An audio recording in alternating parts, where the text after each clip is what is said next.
যেভাবে প্রাণ দিয়েছে, তারা একটি ইনসাফের দেশ গঠন করবে, যে দেশে কোনো থাকবে না বাটপারি, যে দেশে কোনো থাকবে না চাঁদাবাজি, যে দেশে থাকবে না কোনো ইঞ্জিনিয়ারিং, গুড ইঞ্জিনিয়ারিং, যে দেশে থাকবে না মানুষের প্রতি মানুষের যে অন্যায় পাপাচার জুলুম থাকবে না, যে দেশে মানুষের কথা বলার অধিকার পাবে, যে দেশে মানুষ একে অপরের সাথে পারস্পরিক সহযোগিতা ভ্রাতৃত্ববোধ থাকবে।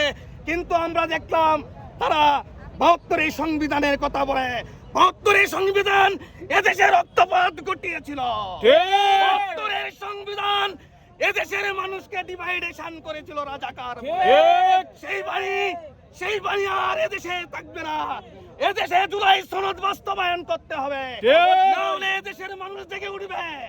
আমি মহান নেতা শহীদ প্রেসিডেন্ট মেজর জিয়া রহমানের যে আদর্শ এবং দেশনেত্রী বেগম খালেদা জিয়ার যে আদর্শ ছিল বিএনপিতে, তার ছুটে ফুটাও তার একটু লেশ নেই।